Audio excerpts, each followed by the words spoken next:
There's a quiet weight that some people carry, one that doesn't announce itself with words or gestures, but lives beneath the surface of their days. You've seen it, perhaps, in the way someone pauses just a moment too long before answering a simple question, or in the way they offer comfort to others with a tenderness that feels ancient, as if they've known suffering intimately enough to recognize it everywhere. These are the people who have gone through too much, not in a single dramatic event, but in the accumulated weight of experiences that pile up like stones in a riverbed, slowly changing the landscape of who they are. You might be one of them. You might know this feeling of being both stronger and more fragile than you ever wanted to be, of carrying wisdom you never asked for, resilience you had to forge in fire, and a kind of exhaustion that sleep alone cannot cure. Now, dim those lights, get cozy, settle into your pillow, and let yourself relax. Take a breath. Let your shoulders drop just a little. Let your jaw unclench, and know that tonight you don't need to carry anything at all. Tonight is for rest, for understanding, for the gentle acknowledgement that what you've been through matters and that you deserve this moment of peace. When people think of trauma, they often imagine singular catastrophic events. But there's another kind of suffering that's harder to name, harder to point to, harder to explain. It's the accumulation of too many small betrayals, too many disappointments, too many moments where you had to be stronger than you felt ready to be. Psychologists sometimes call this cumulative adversity, the way experiences stack upon each other until the weight becomes undeniable. It's not one storm that broke you, it's the relentless weather, year after year, wearing you down in ways that are almost invisible to others, but deeply felt within yourself. And here's what makes this particularly difficult. Because there's no single event to point to, you might struggle to even validate your own exhaustion. Your nervous system doesn't always distinguish between one large trauma and the accumulated weight of smaller ones. Research in developmental psychology shows that chronic stress, even when it comes in small doses, can have profound effects on the brain and body. Each disappointment, each moment of having to be strong when you felt fragile, each time you had to push through when you wanted to collapse, these moments don't just disappear, they get stored, held in your body, registered in your nervous system as evidence that the world requires constant vigilance, constant strength, constant readiness. The hippocampus, that small seahorse-shaped structure deep in your brain that helps process and store memories, is particularly sensitive to stress hormones. When you go through too much, when the stress becomes chronic rather than acute, it can actually affect how this part of your brain functions. Memories become stickier. Emotional experiences carve themselves more deeply into your neural pathways. This is why you might remember with perfect clarity every moment you had to be strong, every time you had to hold yourself together, every instance where you carried more than you should have had to carry. This isn't a flaw in your brain. It's your mind trying to protect you, trying to make sure you remember the patterns, the dangers, the moments that required survival. Your brain is doing exactly what it was designed to do. It's just that it's been doing it for so long, under so much pressure. that the machinery itself has become worn. And as you take in this understanding, notice your breath right now. Just notice it, without trying to change anything. Feel the gentle rise and fall of your chest, the way air moves in and out of your body in its own natural rhythm.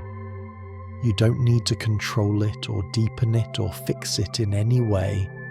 Just notice how it continues, steady and sure, whether you pay attention to it or not.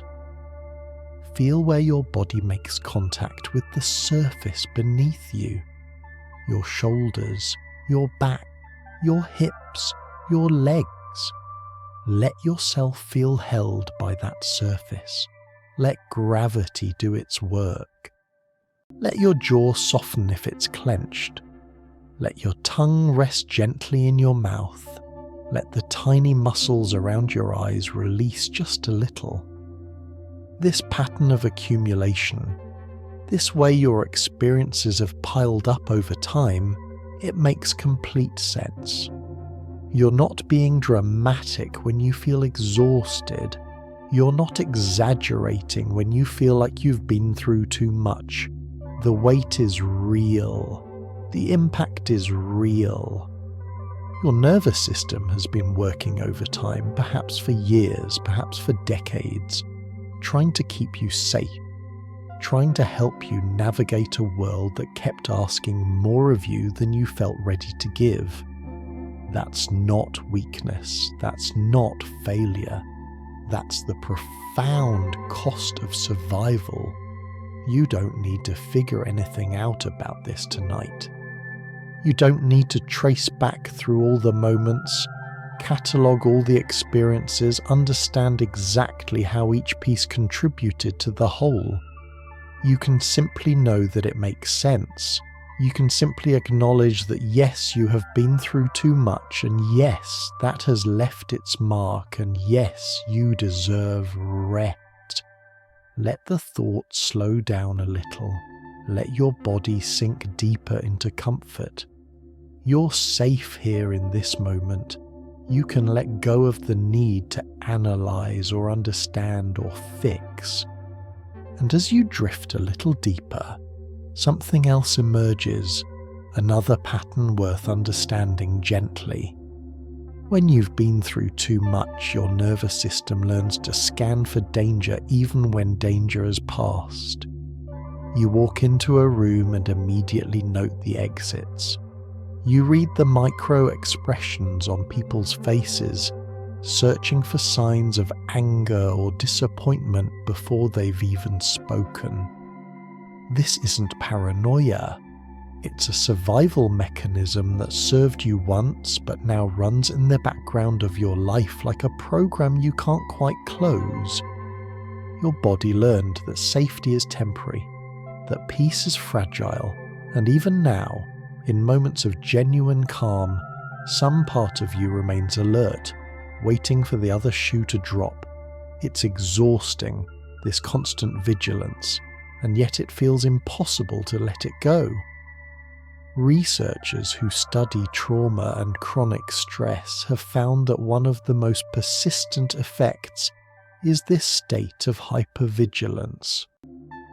The amygdala, your brain's alarm system, becomes sensitized. It learns to detect threats more quickly, to respond more intensely, to stay activated longer. In the moment of actual danger, this is incredibly useful. It's what helped our ancestors survive encounters with predators.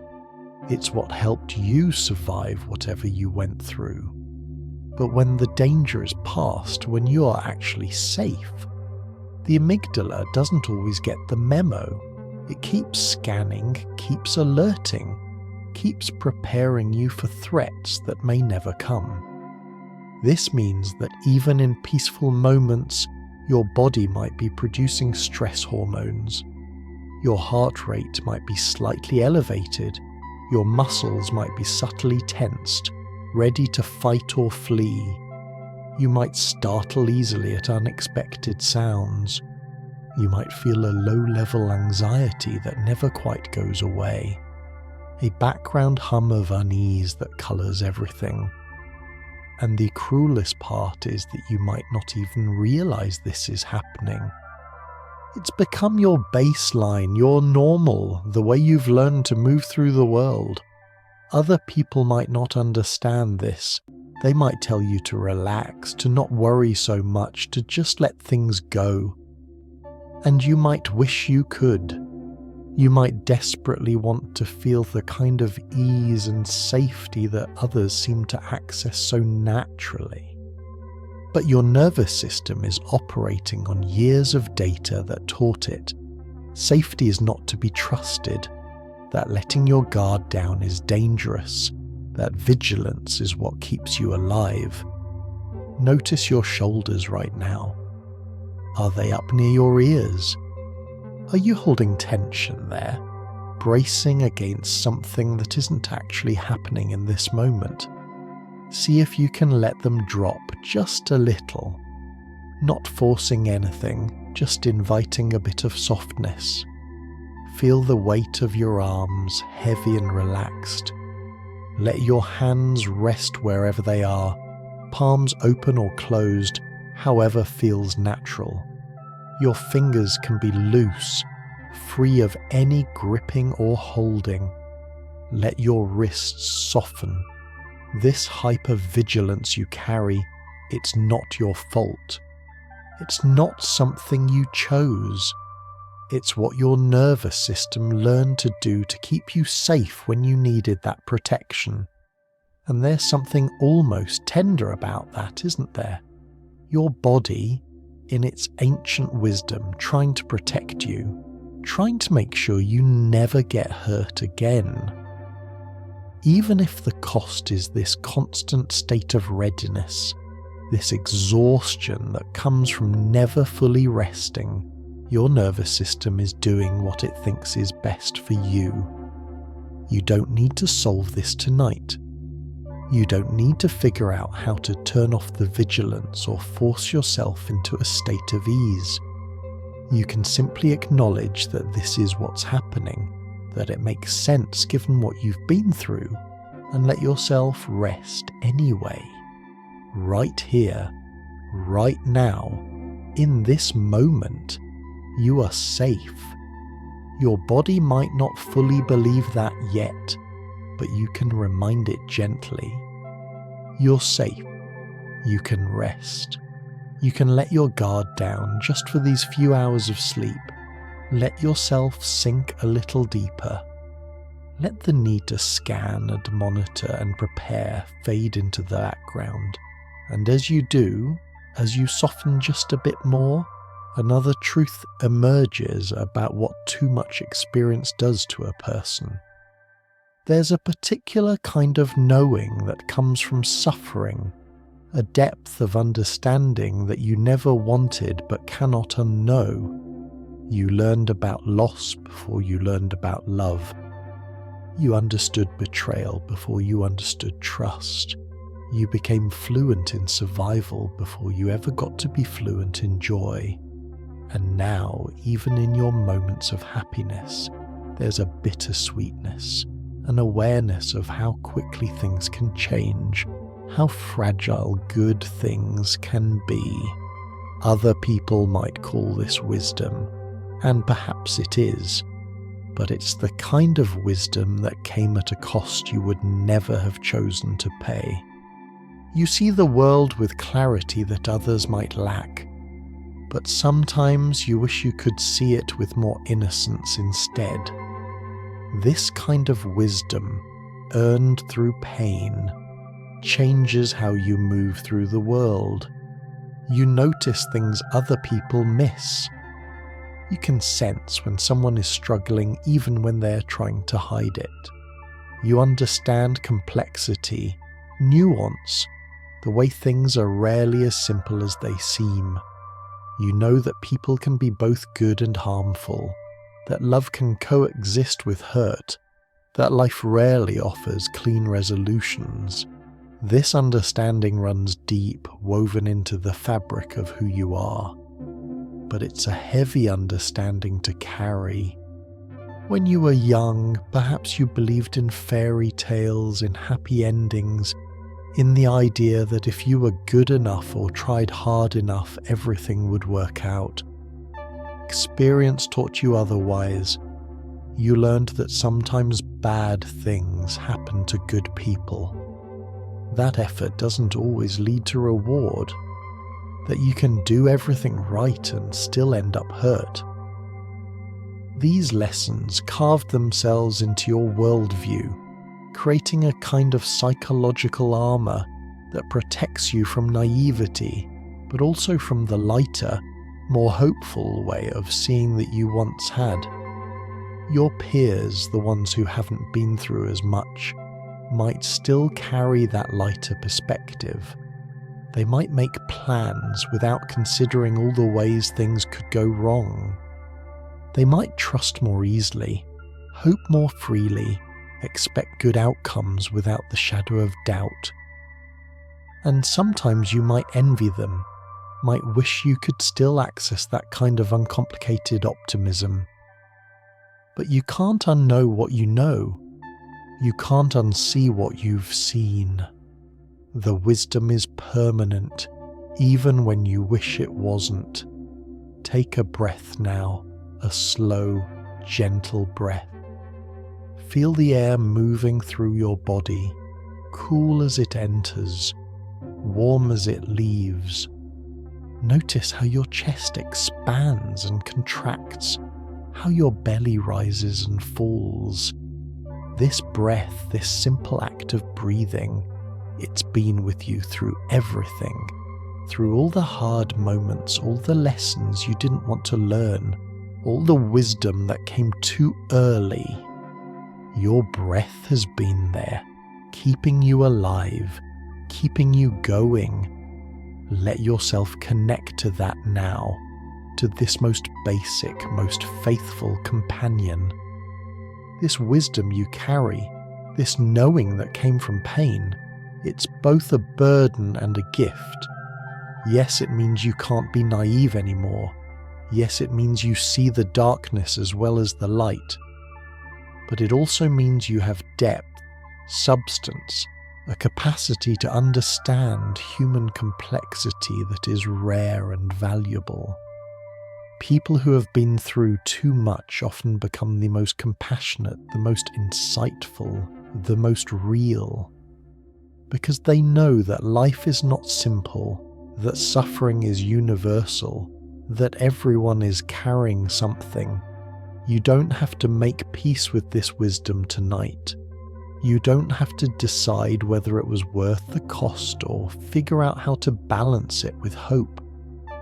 You can simply acknowledge that this is what you carry, that it shaped you in ways both difficult and profound, and let yourself rest with that complexity. Let your body grow heavier. Let your thoughts slow down. Let the weight of this wisdom, which you've been carrying all day, settle somewhere beside you rather than on top of you. You're safe here. You can rest. And as sleep begins to approach, another layer of this experience reveals itself. People often tell you how strong you are, and on some level, they're right. You've survived things that could have destroyed you. You've kept going when giving up would have been easier. But what they don't see is the exhaustion that lives beneath that strength, the bone-deep weariness that no amount of rest seems to touch. You've been strong because you had to be, not because you wanted to be. And the truth is that strength forced upon you feels different than strength chosen freely. It's a heaviness that settles into your muscles, your thoughts, your very sense of self. And sometimes late at night, you wonder what it would feel like to be soft again, to not always have to hold yourself together. This exhaustion is different from ordinary tiredness. It's not just physical fatigue that a good night's sleep can cure. It's a weariness that goes deeper into your cells, your nervous system, your spirit. It's the accumulation of years of being strong, years of holding it together, years of pushing through when you wanted to collapse. Your body has been in a chronic state of activation, producing stress hormones, maintaining tension, staying ready for the next challenge, and that takes an enormous toll. Research on chronic stress shows that prolonged activation of the stress response can lead to what's sometimes called allostatic load, the wear and tear on your body from having to constantly adapt and respond. Your adrenal glands, which produce cortisol and adrenaline, can become fatigued. Your immune system can become compromised. Your sleep can become disrupted, even when you desperately need it. Your energy reserves can become depleted in ways that make even simple tasks feel overwhelming. And yet, you keep going. You show up for work, for family, for responsibilities. You smile when you're supposed to smile.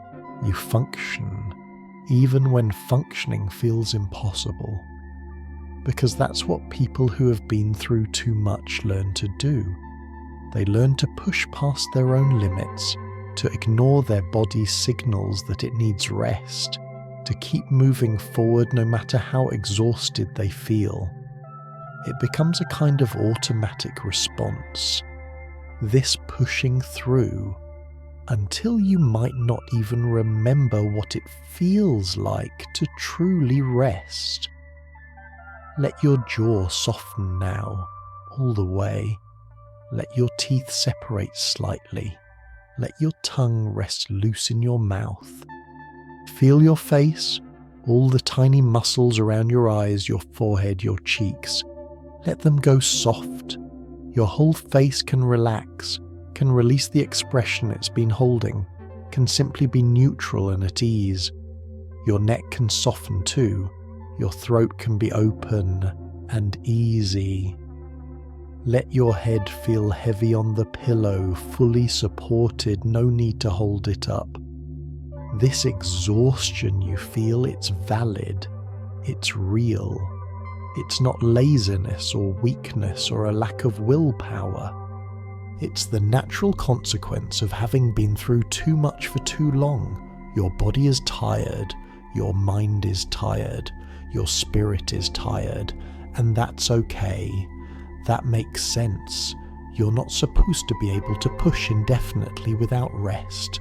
You're human, and humans need periods of recovery, of genuine rest, of not having to be strong.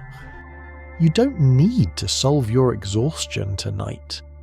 You don't need to figure out how to get your energy back or make a plan for better self-care or commit to changes you'll start tomorrow. You can simply let yourself be tired. You can simply acknowledge that you've been carrying too much for too long and let yourself rest without any agenda.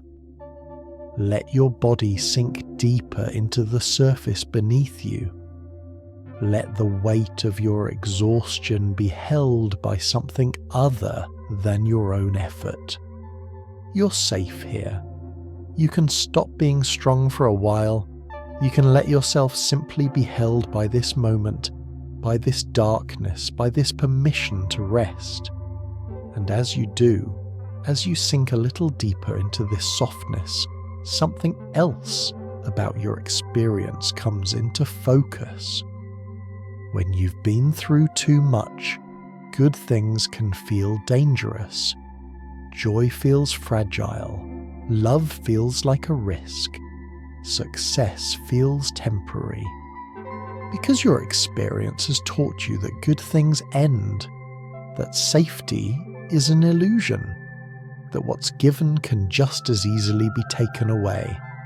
So even when life offers you something beautiful, some part of you holds back, bracing for the inevitable loss. This isn't pessimism exactly. It's a form of protection.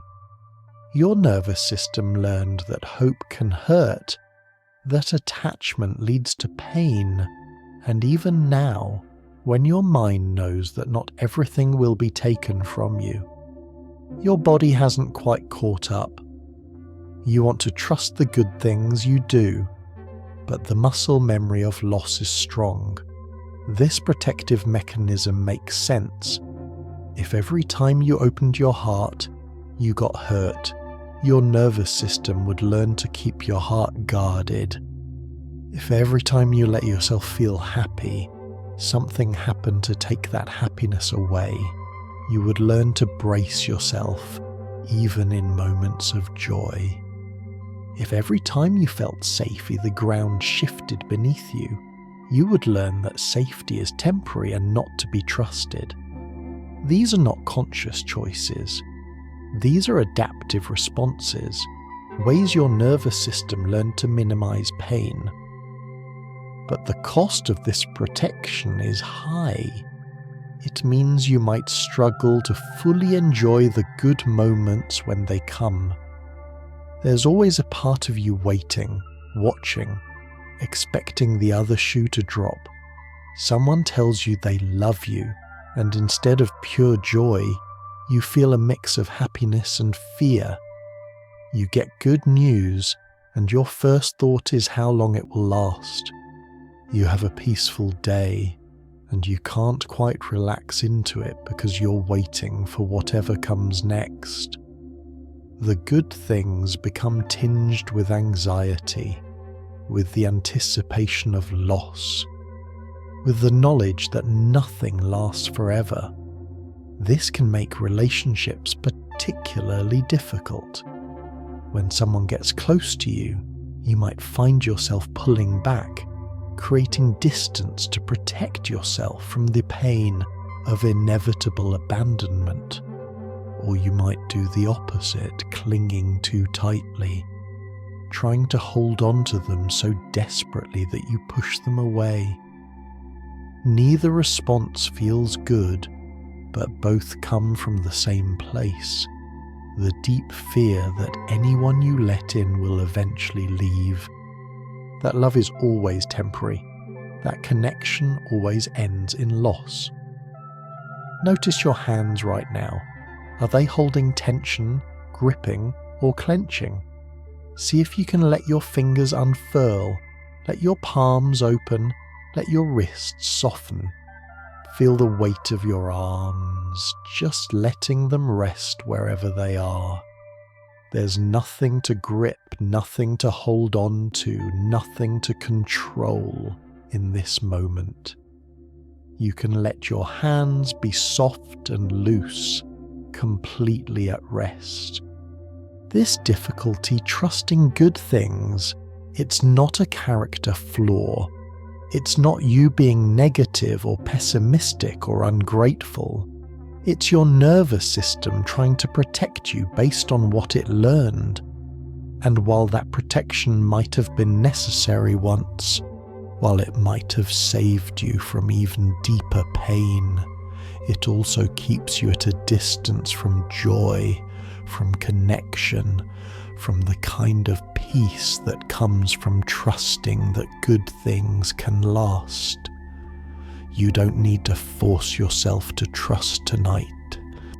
You don't need to talk yourself into believing that everything will work out or that good things are permanent. You can simply notice this pattern, this protective response, and hold it with compassion. Your nervous system is doing what it thinks is best for you. And right now, in this moment, you can let it rest. You can let the vigilance soften. Let the bracing ease. Let yourself simply be here without needing to protect yourself from anything. Let your breath deepen naturally. Let your body grow heavier. Let yourself sink into this moment, which is safe, which is here, which is holding you. and as you rest here, another truth about this journey emerges. One of the loneliest parts of going through too much is how difficult it becomes to explain your experience to others. How do you tell someone that you're tired in a way that sleep won't fix? How do you explain that certain things that seem small to them feel overwhelming to you because they're landing on already tender ground? People who haven't been through too much often offer solutions that sound simple. Just let it go. Just think positive. Just move on. And while they mean well, their words can make you feel even more alone. Because they don't understand that healing isn't linear, that some wounds take years to close, that you're doing the best you can with the nervous system that's been rewired by survival. This isolation is subtle but profound. You might be surrounded by people and still feel utterly alone in your experience. You might have friends and family who care about you, but who can't quite grasp what you're carrying.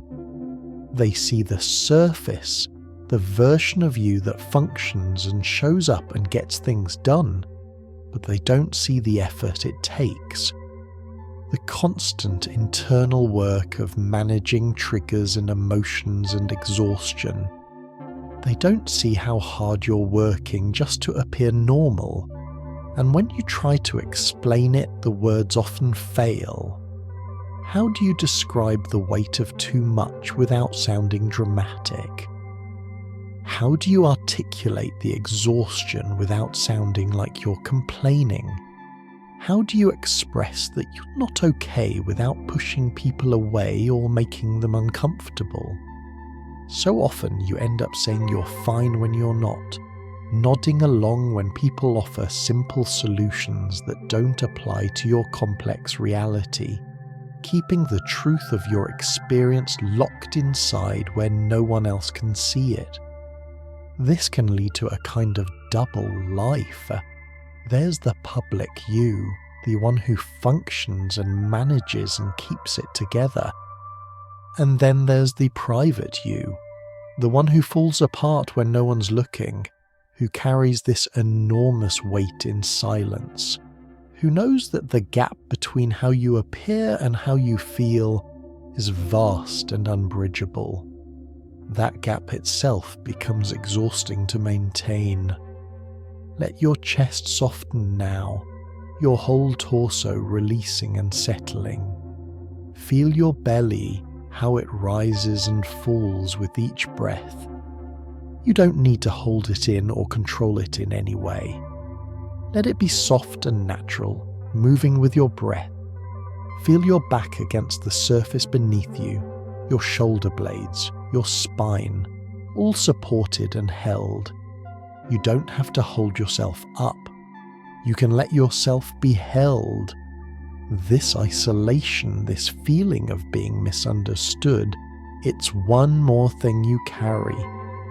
And it's particularly painful because humans are wired for connection, for being seen and understood. When that understanding is missing, when you feel like no one really gets what you're going through, it compounds the original pain. You're not only dealing with the effects of having been through too much, you're also dealing with the loneliness of doing it without witnesses, without people who truly understand. But here's something important. Your experience doesn't need to be understood by others to be valid. The fact that other people can't fully grasp what you're carrying doesn't make your burden any less real. You know what you've been through. You know what it costs you to keep going. And that knowing is enough. You don't need external validation to trust your own experience. You don't need anyone else to understand in order for your exhaustion, your pain, your struggle to be legitimate. You can let yourself rest now without needing anyone to understand why you need it. You can let yourself be tired without justifying it to anyone. You can let your body release and relax without having to explain to anyone why relaxation is so difficult for you. Right here, right now, you can simply rest. Let your thoughts slow down. Let the need to explain or justify or make sense of things fade away. You're safe here. You can rest. And as you sink deeper into this safety, something else becomes clear about the nature of going through too much. You thought you'd healed from certain things, and then suddenly something small, a tone of voice, a particular kind of silence, the way someone closes a door brings everything flooding back. This is the nature of trauma stored in the body. It doesn't always respond to logic or timelines. Your rational mind knows you're safe now, but your nervous system, which holds memories in muscles and breath and heartbeat, sometimes reacts as if the danger is still present. These moments can feel like setbacks, like you're not making progress, but the truth is they're simply evidence of how deeply you were affected. Your body is not betraying you. It's trying to protect you in the only way it knows how. These triggers can appear out of nowhere, ambushing you when you least expect them. You might be having a perfectly ordinary day, feeling relatively okay, and then something happens, something that reminds your body of a past hurt, and suddenly you're flooded with feelings that seem disproportionate to the present moment. Your heart might race. Your breathing might become shallow. You might feel a wave of panic or anger or grief that seems to come from nowhere. And in the aftermath, you might feel confused, frustrated with yourself, wondering why you're still reacting this way. What's happening in these moments is that your body is responding to a perceived threat based on past experience. The amygdala, your brain's alarm system, has stored certain cues as dangerous. A particular tone of voice that reminds you of someone who hurt you. A type of silence that echoes abandonment you experienced. The sound of a door closing that brings back a memory of someone leaving.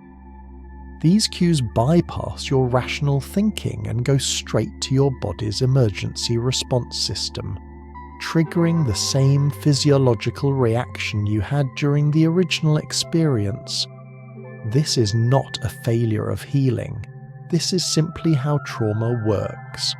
The body keeps the score, as trauma researcher Bessel van der Kolk has famously said.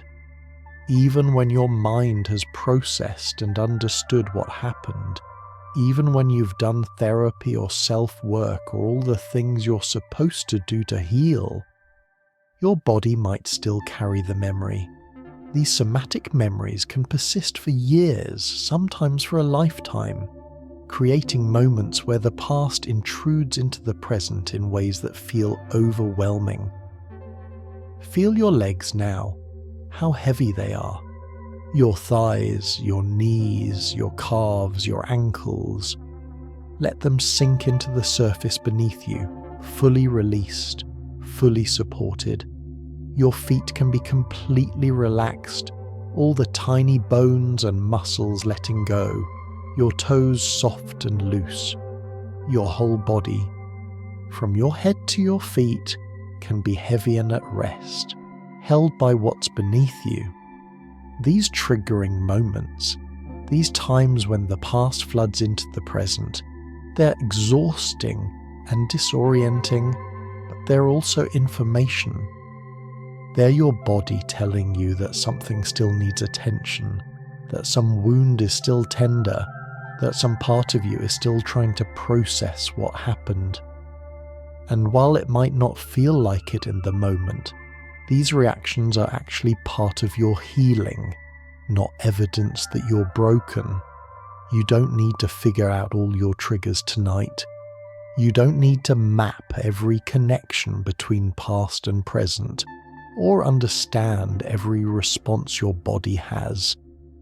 You can simply know that this is how trauma works, that your body is doing what bodies do when they've been through too much, and that it's okay. You're not doing anything wrong. You're simply human, carrying human wounds, responding in human ways. Let yourself rest with that understanding. Let the need to fix or change or control these responses fade into the background. You can simply be here, breathing, resting, allowing your body to soften. And as you do, another layer of this experience unfolds gently. There's a particular kind of guilt that comes with long-term suffering, the feeling that you should be over it by now, that you've had enough time, enough support, enough resources to be healed already. You compare yourself to others who seem to bounce back more easily, and you wonder what's wrong with you, why you can't just move on. But healing doesn't follow a schedule, and the pressure to be okay before you're ready only adds another layer of pain to what you're already carrying. The truth is, you're not broken for taking time. You're not weak for still feeling the effects of what you've been through. You're simply human, trying to process experiences that left marks you can't always see but can always feel. This guilt about not being healed yet is incredibly common among people who have been through too much. There's an unspoken expectation in our culture that healing should happen quickly, that you should be able to move past difficult experiences within some reasonable time frame. A few months after a loss, people expect you to be back to normal. A year after a trauma, surely you should be over it.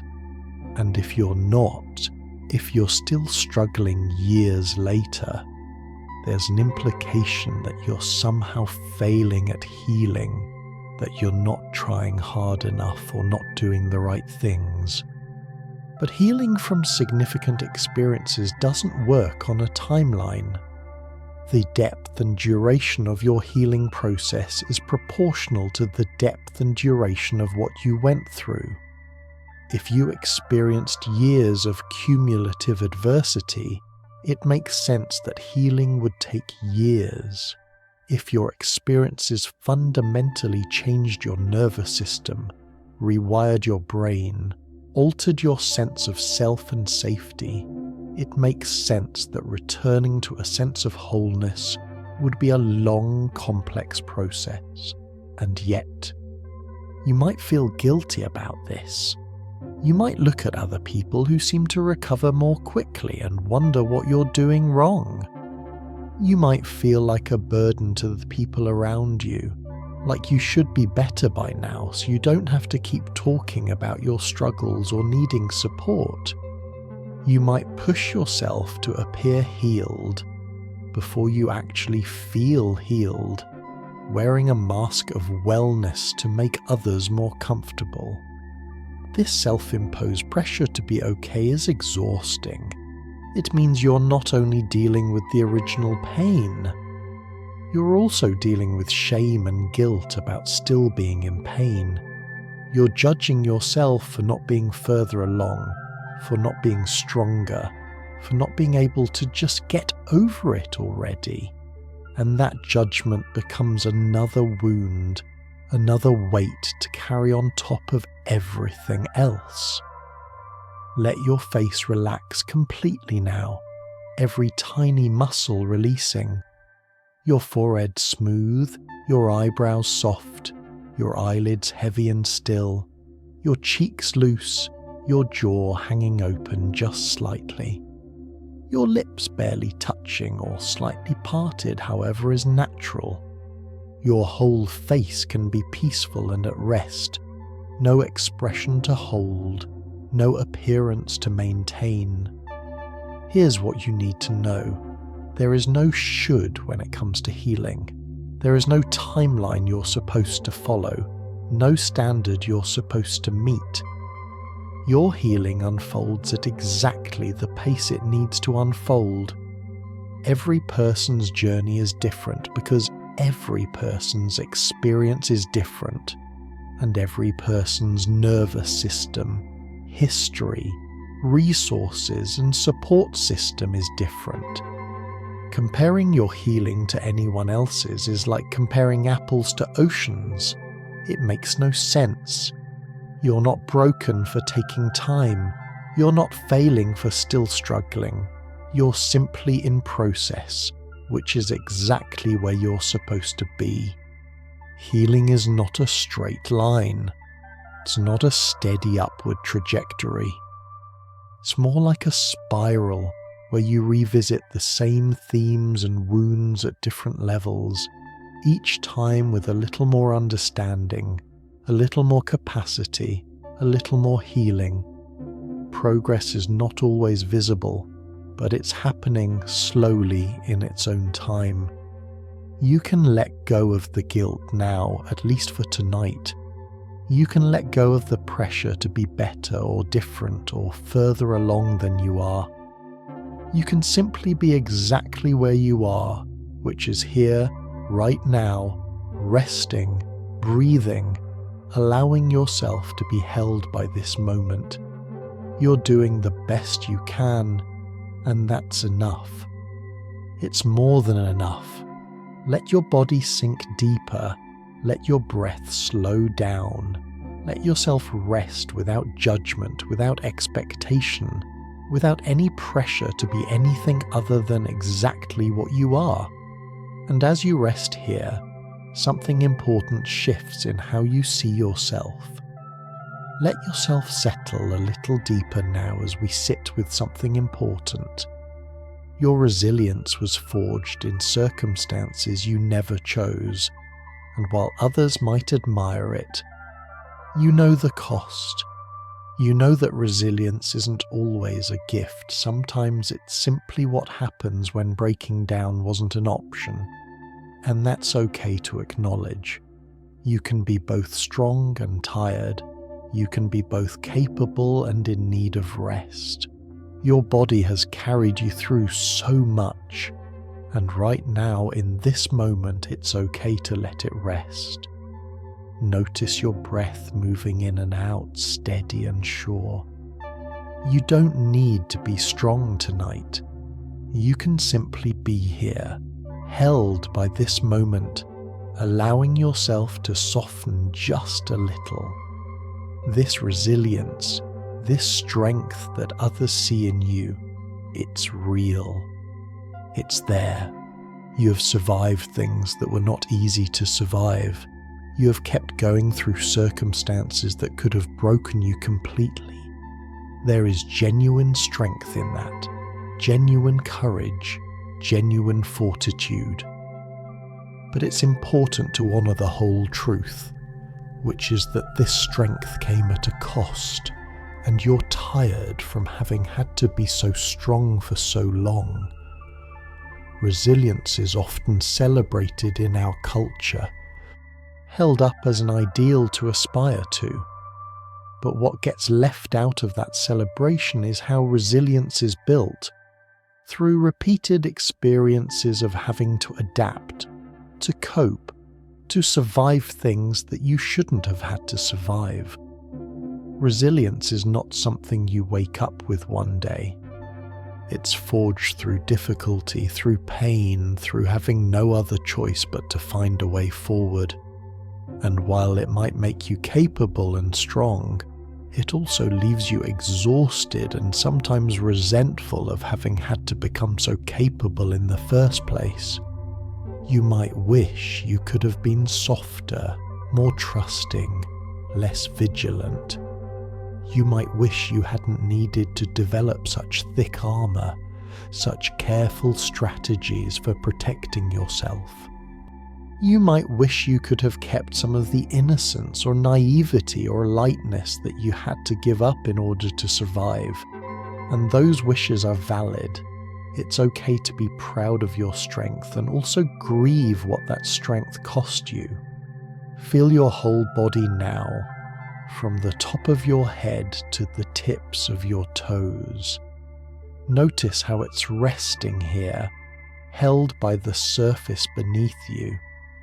This body has carried you through everything. It has adapted and responded and kept you alive through all the difficult moments. It has held your stress and your pain and your fear.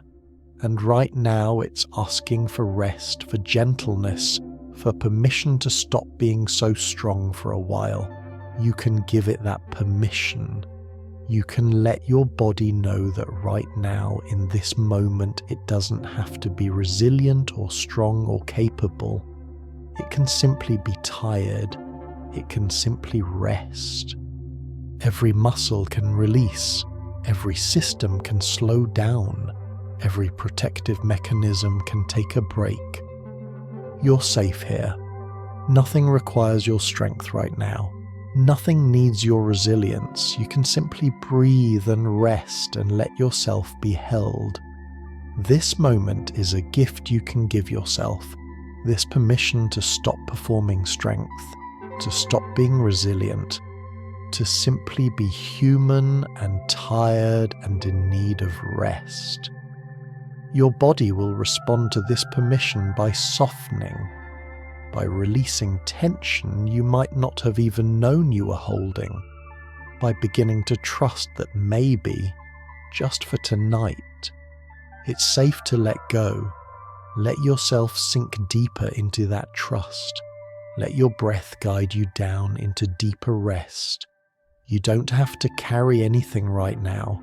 You can simply be here, soft and safe and beginning to drift towards sleep. And as you do, something else about your experience becomes clear. When you've been through too much, your relationship with yourself becomes complicated. Part of you is proud of how far you've come, but another part is angry that you had to go through it at all. Part of you wants to be gentle with yourself, but another part is impatient, pushing you to heal faster, to be better, to somehow compensate for the time you lost to suffering. This internal conflict is exhausting, and it's one more thing you have to carry. But here, right now, you can set that conflict down. You don't need to resolve it tonight. You can simply notice it, acknowledge that it's there, and let yourself rest anyway. Your breath knows how to find its own rhythm. Trust it. This complicated relationship with yourself often manifests as a kind of internal dialogue that's not always kind. There's a critical voice that says you should be doing better, healing faster, being stronger. There's a frustrated voice that's angry about what happened and angry at yourself for still being affected by it. There's a tired voice that just wants to give up. And there's a hopeful voice that believes healing is possible but doesn't quite know how to get there. All these voices talking at once, creating a cacophony inside your head that makes peace feel impossible. This internal conflict is actually very normal for people who have been through significant adversity. You're trying to reconcile multiple truths that seem contradictory. You're strong and you're exhausted. You're healing and you're still wounded. You've come so far and you still have so far to go. You deserve compassion and you're frustrated with yourself. These opposing truths can coexist, but holding them all at once is demanding work.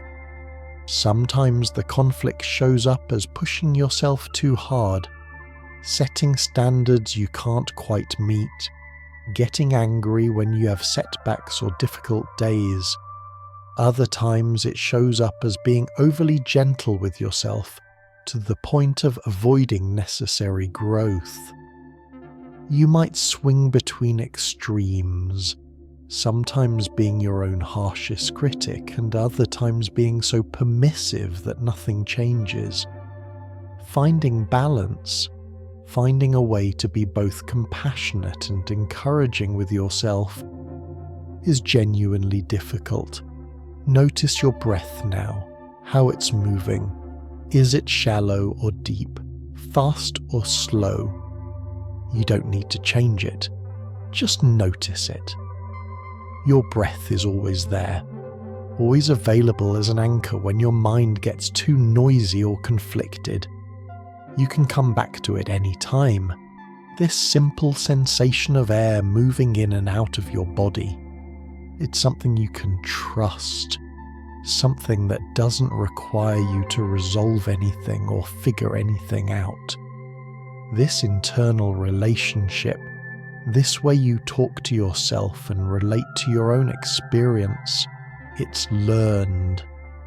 It comes from how others related to you, what messages you internalized about whether you were worthy of kindness, whether your needs mattered, whether you deserved patience and understanding. If the world was harsh with you, you likely learned to be harsh with yourself.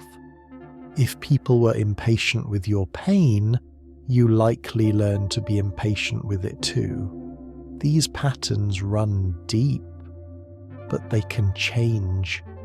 The relationship you have with yourself is not fixed.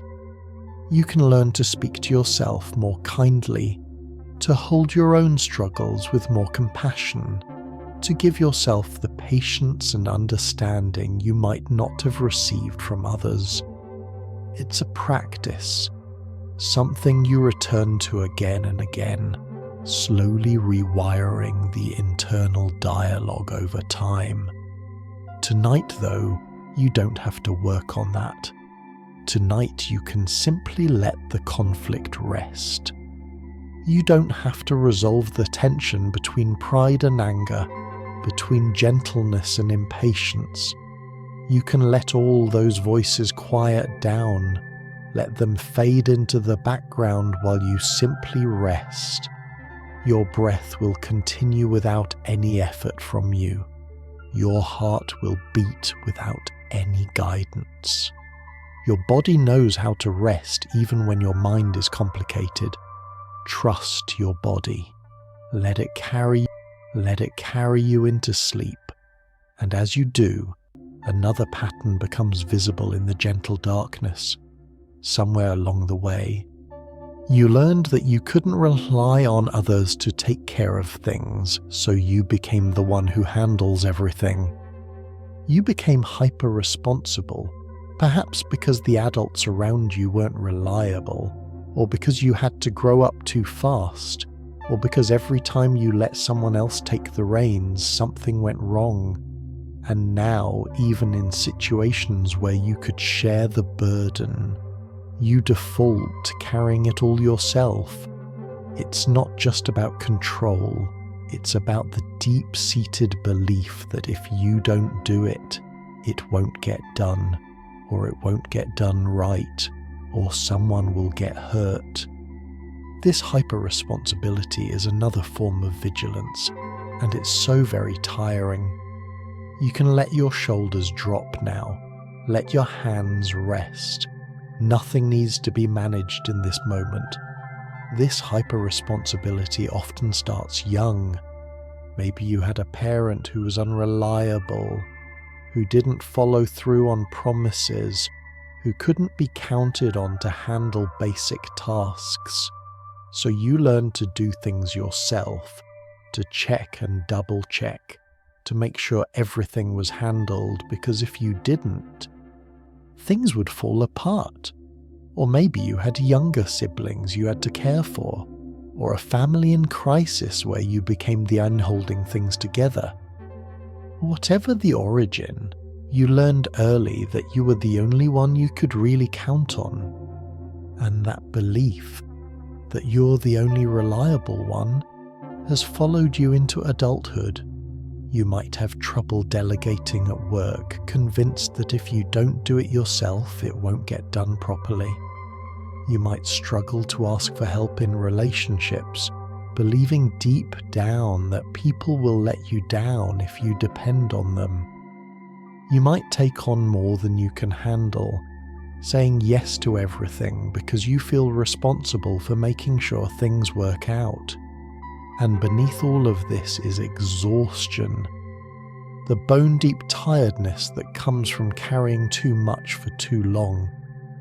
This hyperresponsibility is connected to hypervigilance. They're both about trying to control outcomes, trying to make sure nothing bad happens, trying to prevent the kind of disappointments or disasters you experienced before. If you stay on top of everything, if you manage every detail, if you take responsibility for making sure things go smoothly, then maybe you can create the stability and safety that you didn't have before. But it's an impossible task, trying to control everything, and the effort drains you. Let your whole body soften now. Let your shoulders drop away from your ears. Let your arms grow heavy. Let your hands release any gripping or holding. Feel your back against the surface beneath you, letting that surface hold you up instead of holding yourself. You don't have to hold anything together right now. You don't have to be responsible for anything. You can simply let yourself be held. The truth is, you can't control everything. You can't prevent all bad outcomes. You can't protect everyone from everything.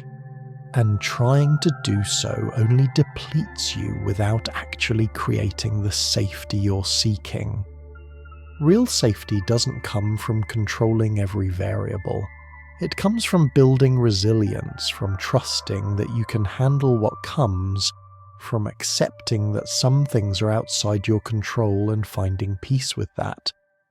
But tonight, you don't need to figure out how to let go of hyperresponsibility. You don't need to suddenly become someone who trusts others or delegates easily or asks for help. You can simply notice this pattern, see how hard you work to keep everything together, and give yourself permission to rest from that work for a few hours. In sleep, you can't be responsible for anything. In sleep, everything is handled by the simple process of your body restoring itself. You can let go of all the managing, all the checking, all the ensuring. You can simply rest. Let yourself drift deeper. Let the need to control fade away. You're safe. You can rest. And as you sink further into this safety, something else emerges about what it means to have been through too much. There was perhaps a time, maybe long ago, when life felt lighter, when you could laugh without a shadow behind it, when you could make plans without bracing for disappointment, when joy was simple and uncomplicated. But too much has happened since then, and that lightness has become harder to access. It's not that you can't feel joy anymore. It's that joy now comes with an awareness of its fragility. You've learned that good things can end, that people can leave, that security can dissolve, and that knowledge weighs on everything. This isn't your fault.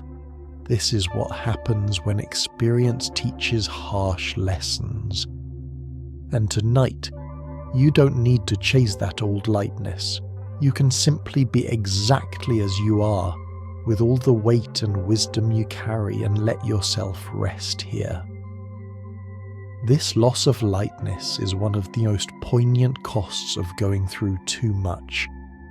There's a before and after, A version of you that existed before the weight accumulated, and a version that exists now, carrying it all.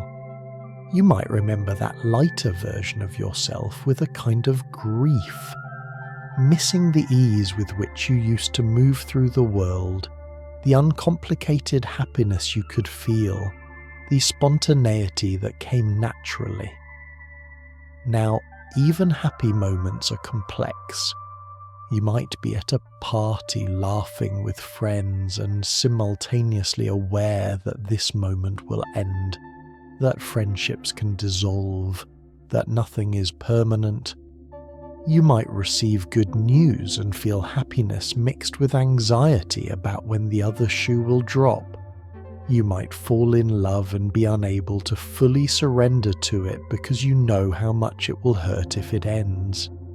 The knowledge of impermanence, of fragility, of how quickly things can change, it colours everything. This isn't pessimism or negativity, it's realism born from experience.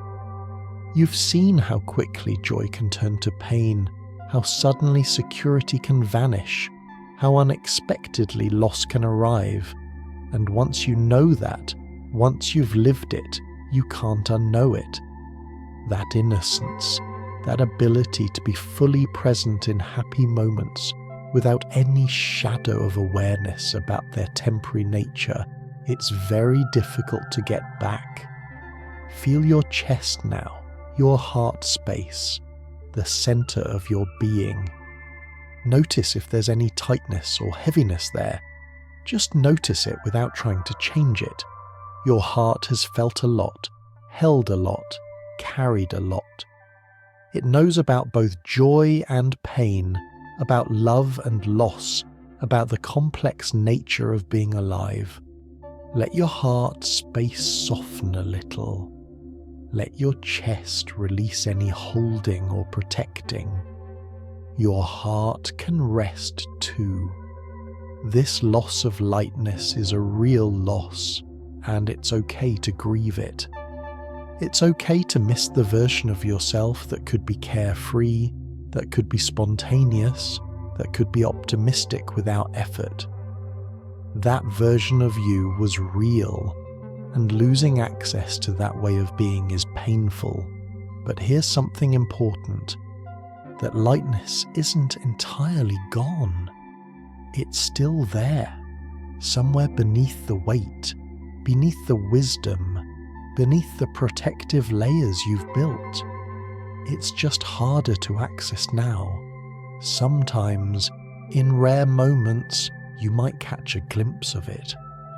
A moment where you laugh so hard you forget everything else. A moment where you're so absorbed in something beautiful that the awareness of its impermanence fades away. A moment where joy feels simple again, uncomplicated, slate. Those moments are precious. They're proof that the lighter version of you still exists, even if it's not always accessible. You don't need to force lightness tonight. You don't need to try to recapture who you were before or feel guilty about the weight you now carry. You can simply accept that this is where you are now, that experience has changed you, and that change is neither good nor bad, it simply is. You can rest exactly as you are, heavy and wise, tired and knowing, without needing to be lighter or different. Let yourself sink deeper into acceptance. Let your body grow heavier with sleep. You're exactly where you need to be. And as you rest here, another truth about your experience unfolds gently. One thing that often emerges from going through too much is a profound capacity for compassion. You see suffering in others because you know it intimately yourself. You notice when someone is struggling even when they're trying to hide it. You offer kindness in ways that feel natural because you know what it's like to desperately need kindness and not receive it. This compassion is real, it's valuable, and it's part of who you've become. But it also means you give a lot, perhaps more than you have to give sometimes, and you might not always receive that same level of care in return. That imbalance can hurt. Right now, let yourself receive. Let this moment, these words, this quiet space, be a small offering of care for you. This compassion you carry is one of the gifts that can come from suffering. When you've been in pain, you develop a sensitivity to pain in others. You can see beneath the surface, past the masks people wear, into the truth of what they might be carrying. You recognize the signs because you know them in yourself. The slight hesitation before answering a question, the forced smile that doesn't reach the eyes, the careful way someone moves through the world when they're trying to hold themselves together. And because you recognize suffering, you respond to it with genuine kindness. You're the friend who checks in when others might not notice anything wrong.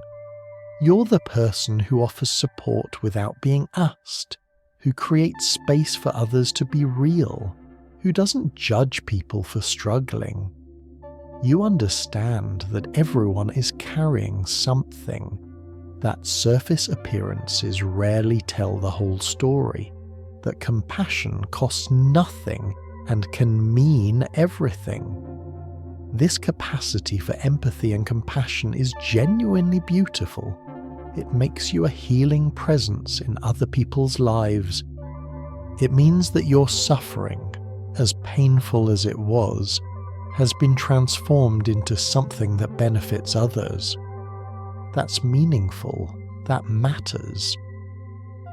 But there's a shadow side to this, which is that you might give more than you can afford to give, might extend yourself for others when you're already depleted, might prioritize other people's needs over your own because you're so attuned to their pain and so accustomed to ignoring your own. Notice your belly now, your core, your center. Is it tight or soft? Are you holding or protecting there? See if you can let it soften. Let it be vulnerable and open. You don't need to protect yourself right now. You can let your guard down, let your center be soft and undefended. Breathe into your belly, let it expand with each inhale, let it release with each exhale. This imbalance, where you give a lot but receive less, can lead to a kind of depletion that's different from ordinary tiredness. It's not just that you're exhausted from what you've been through, it's that you continue to pour from your own cup without always getting refilled, supporting others while not always feeling supported yourself, holding space for other people's pain while having limited space held for your own. Over time, this can lead to a kind of compassionate burnout, where even though you care deeply, you just don't have anything left to give. It's important to recognize that you deserve to receive the same quality of care that you offer others. Your pain matters just as much as theirs. Your needs are just as legitimate. You are just as worthy of compassion, support, and kindness. But sometimes you forget that. Sometimes you operate as if you're supposed to be the strong one, the reliable one, the one who gives but doesn't need to receive. And that belief, while it might come from a good place, ultimately depletes you. Tonight, let yourself receive. Let these words be a form of care offered to you. Let this moment be a space where you don't have to give anything, where you can simply rest and be held. Your compassion for others is beautiful, but it shouldn't come at the cost of compassion for yourself. You deserve kindness too. You deserve rest. You deserve to have your own pain acknowledged and tended to. Let yourself sink into that knowing. Let yourself feel worthy of the care you so freely give to others. You can rest now, deeply and completely, knowing that you matter just as much as anyone else. And as you rest, something else becomes visible about your journey. You don't want to become bitter.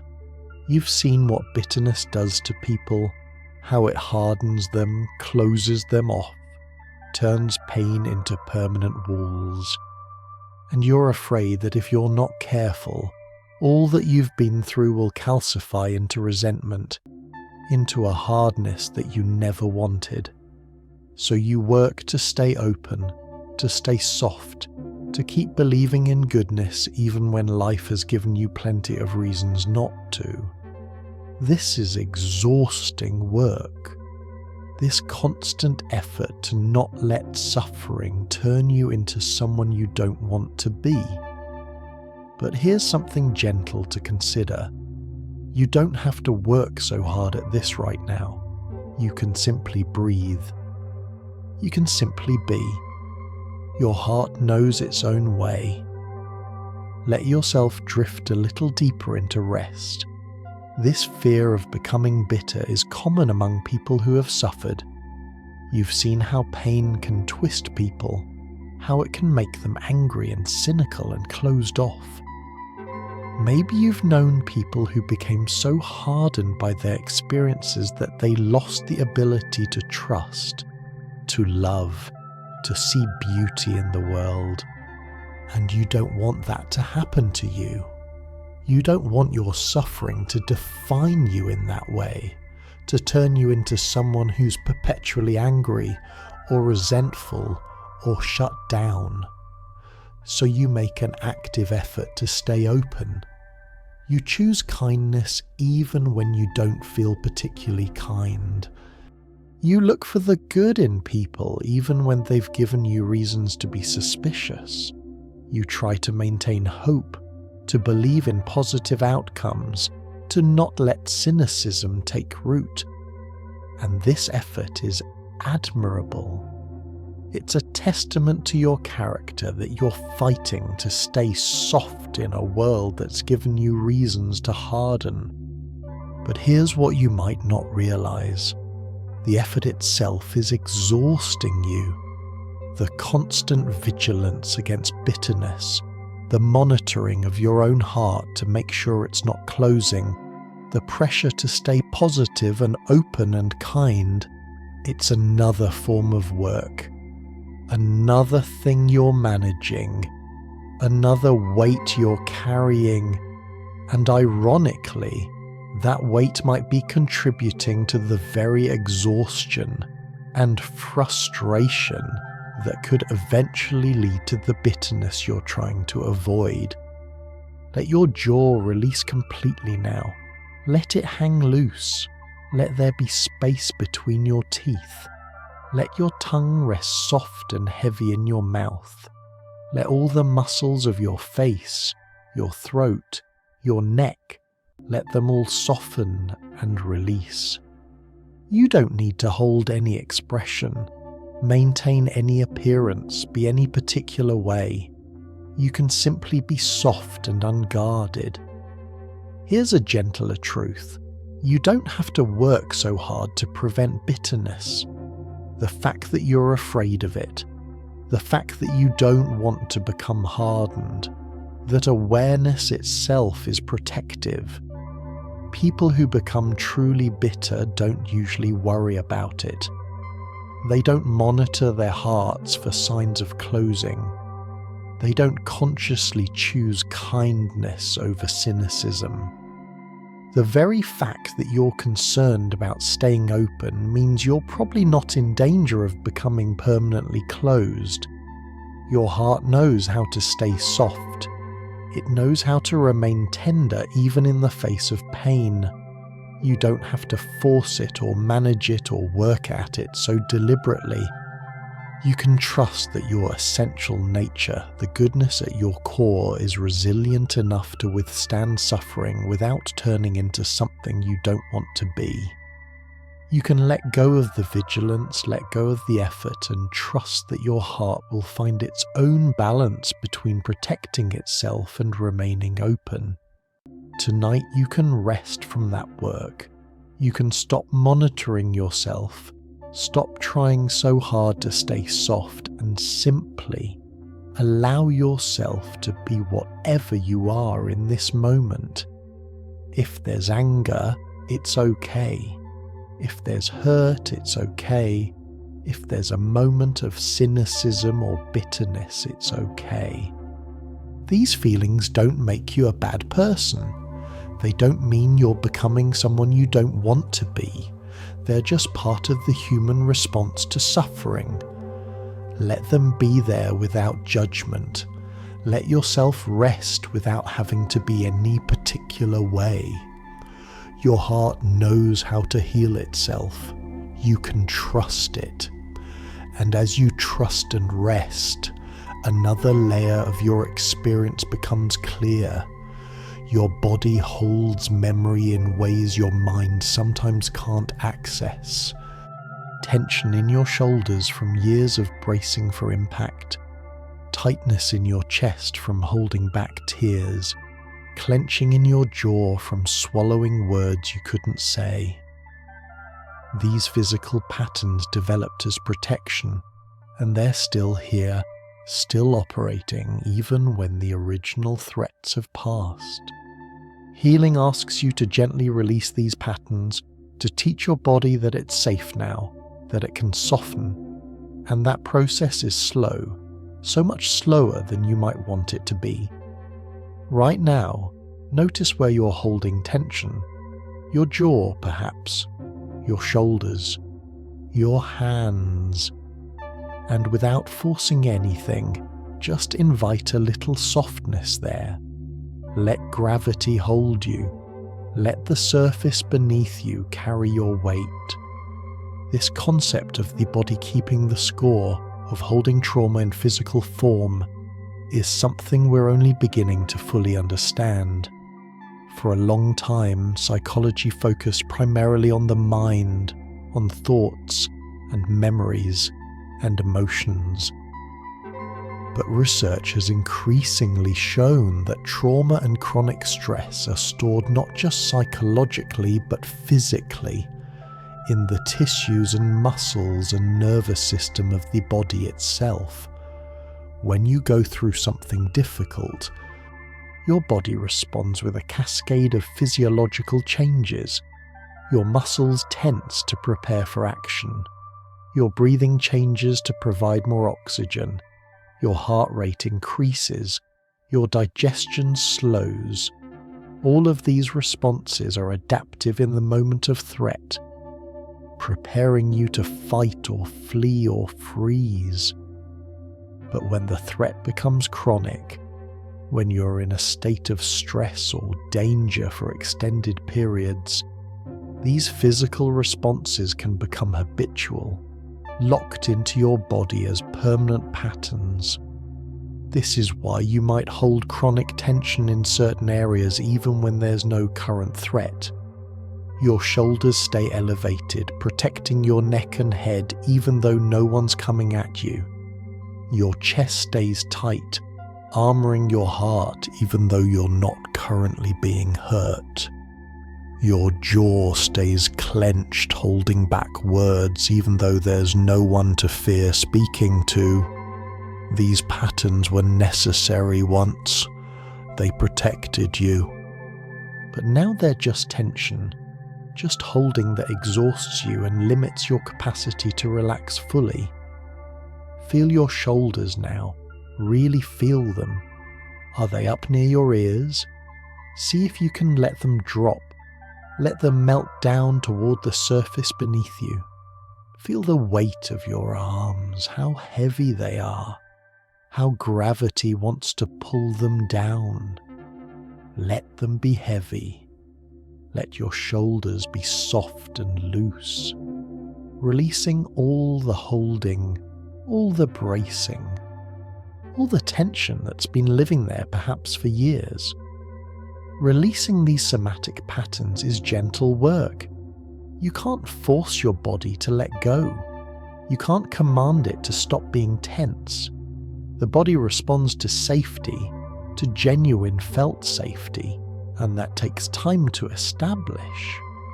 Your body needs repeated experiences of nothing bad happening when you let your guard down. It needs to relearn slowly and gradually that soft can be safe, that relaxation doesn't have to mean vulnerability to harm. Tonight is one of those experiences. Right now, in this moment, you're safe. Nothing bad is happening. You can let your body soften, let the tension release, and nothing will hurt you. Your body might not fully believe this yet. It might hold on to some tension just in case, maintaining some readiness, and that's okay. You're not trying to force anything. You're simply offering your body the opportunity to rest, to experience safety, to begin the slow process of learning that it can let go. Let your whole body scan through itself now. Your face, soft and peaceful. Your neck, loose and easy. Your shoulders, dropped and released.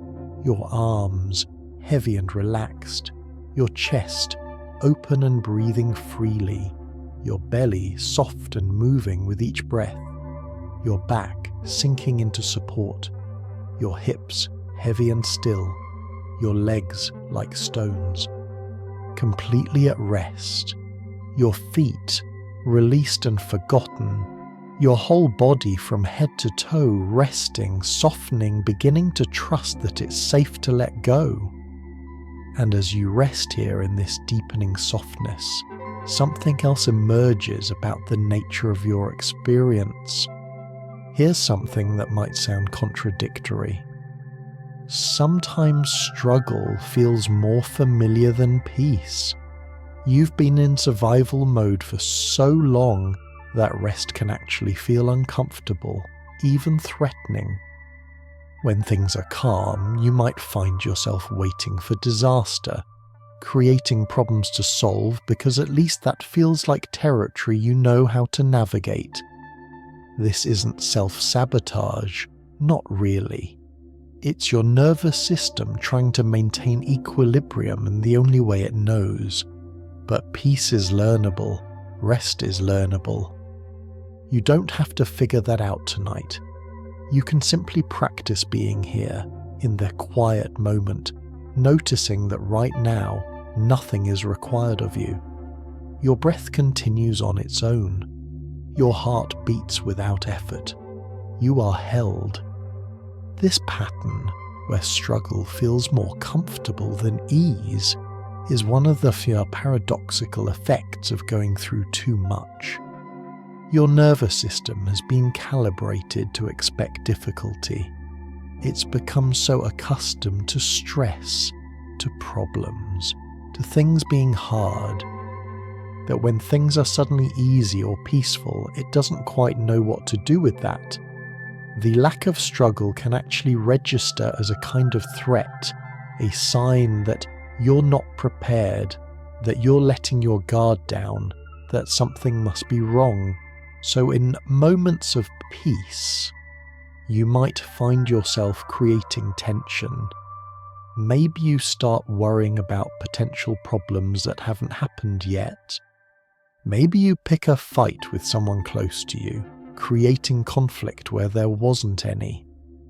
Maybe you take on extra work or responsibilities, filling the space that peace opened up with new challenges to navigate. This isn't because you don't want peace. It's because your nervous system is trying to return to what feels familiar, what feels known, even if what's familiar is struggle. This is sometimes called being addicted to adrenaline or chaos, but that's not quite accurate.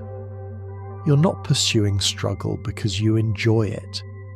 You're returning to it because it's what you know, because your nervous system has been shaped by years of having to navigate difficulty, and ease feels foreign, uncertain, almost dangerous in its unfamiliarity. It's like if you've been speaking one language your entire life and suddenly everyone around you is speaking a different one. Even if the new language is simpler, even if it's gentler, it's still disorienting because it's not what you know. Notice your breath now, how it's moving in its own rhythm. You're not making it happen. You're not controlling it. It's just happening naturally, easily, without any effort from you. This is what peace looks like. This effortless continuation of life without struggle.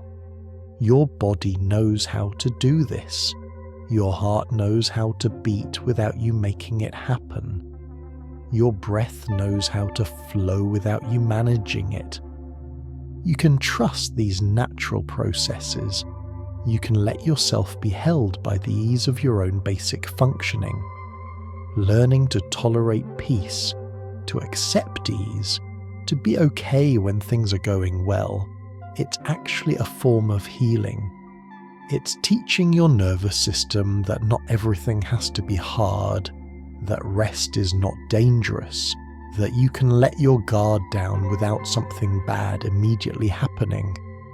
But that learning takes time. It takes repeated experiences of being at peace and nothing terrible occurring. It takes patience with yourself when you notice the pull back toward familiar struggle. Tonight is practice. Tonight, you can simply be here in this quiet moment and notice what it feels like. Maybe it feels uncomfortable. Maybe your mind is scanning for what's wrong, what needs to be fixed, what you should be worrying about. That's okay. Notice that happening, but don't follow it. Keep coming back to your breath, to the feeling of your body resting, to the simple fact that right now, in this moment, nothing needs to be done. You can just be, just breathe, just rest. And your nervous system, slowly, gradually, begins to learn that this is safe too. Let yourself sink even deeper now. Let the pull towards struggle fade into the background. Let the need to create problems or find things to fix dissolve. Right here, right now, you don't need to navigate anything. You don't need to solve anything. You can simply rest in this easy, gentle, peaceful moment, letting your body learn that peace can be safe, that rest can be trusted, that ease is something you're allowed to experience. And as you rest here, as you practice this unfamiliar peace, sleep begins to approach naturally, and another invitation emerges. And here, as you sink even deeper into this space, there's really nothing left to solve tonight. All the patterns we've touched on, the hypervigilance, the exhaustion, the complicated relationship with yourself, they're all real, and they all make sense given what you've been through. But right now, they can rest too. They can fade into the background, soft and distant, while you simply allow yourself to be held by this moment. Notice how your body is supported right now. The pillow beneath your head, the surface beneath your body, the air around you. You are held, you are safe, and you can let go a little more with each breath. There's nothing wrong with you for being tired. There's nothing wrong with you for needing this rest. Everything you've been carrying, all the weight, all the wisdom, all the exhaustion, it's all valid, it's all real, and it's all allowed to rest now. You don't need to carry it through the night.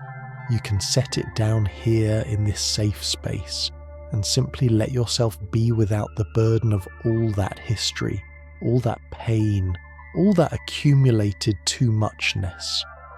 Just for tonight, just for these hours, you can be light, even with everything you know. You can be soft, even with everything you've survived. Feel how your body is beginning to grow heavier now, sinking deeper into rest with each breath. Your muscles are releasing tension you didn't even know you were holding. Your mind is slowing down, thoughts becoming less frequent, less urgent, fading like stars at dawn. This is what safety feels like in the body, this gradual unwinding, this gentle descent into rest. You're not making it happen. It's happening on its own naturally, the way your body knows how to return to peace when it's given the space to do so.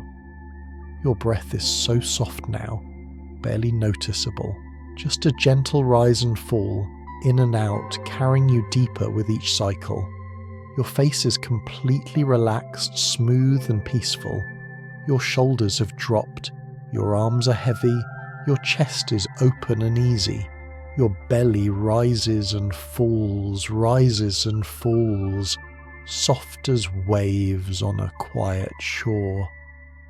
Your back is sinking down, held and supported. Your legs are heavy, your feet forgotten. Your whole body is dissolving into the surface beneath you, letting go completely. You don't need to be anything right now. You don't need to do anything. You don't need to hold yourself together or maintain any particular state. You can simply be here, breathing, resting, drifting towards sleep. The world will continue without your vigilance. Everything will be there tomorrow if you need it. But right now, there's only this moment, only this breath, only this gentle sinking into peace. Let yourself go now. Let the last threads of wakefulness dissolve. Let your awareness fade into the soft darkness. You're safe here. So safe. You can rest completely. You can let go of everything. There's nothing to hold on to, nothing to figure out, nothing to solve, nothing to remember. Just this moment, just this breathing, just this drifting deeper into sleep. And as you drift, you might begin to notice something else, something deeper still. You've spent so long becoming who you needed to be to survive, adapting, strengthening, protecting yourself, that you might have forgotten what it feels like to simply exist without purpose or effort. Tonight is for that simple existence. You don't need to accomplish anything, not even healing. You don't need to process or understand or figure anything out. You can simply be here, breathing, resting, allowing your mind to grow quiet and your body to grow heavy with sleep. The weight you carry has been with you long enough for tonight. It will still be there tomorrow if you need it, but right now, you can set it down. You can let your thoughts slow and soften. You can let yourself drift. This permission to simply be without purpose or function is one of the deepest forms of rest. You're so accustomed to having a role, to fulfilling responsibilities, to being useful or productive or at least working on yourself, that existing without any of that can feel strange, almost wrong. But this is what your body and mind need most. Not more doing, not more improving, not more becoming. Just being. Just existing in this moment without any agenda whatsoever. Your whole life has been about forward motion, about getting through things, about surviving and coping and managing, and that forward motion is exhausting. Tonight you can stop moving forward. You can stop trying to get somewhere or become someone or achieve anything. You can simply be exactly where you are, exactly who you are, without any need to change or improve or evolve. Just this, just now, just being. Feel how your body responds to this permission. It softens even more. It releases even deeper, because your body has been waiting for this, for the permission to stop striving, to stop trying, to simply rest without purpose. Your muscles don't need to do anything. Your mind doesn't need to think anything. Your heart can just beat, your lungs can just breathe, and you can just be here, held by this moment, drifting deeper and deeper into pure existence without effort. The thoughts that were circling earlier, they're barely there now. Just wisps, just shadows, fading before they fully form. You might notice one drift through and then dissolve before you can even grasp what it was. That's perfect. That's exactly what's supposed to happen.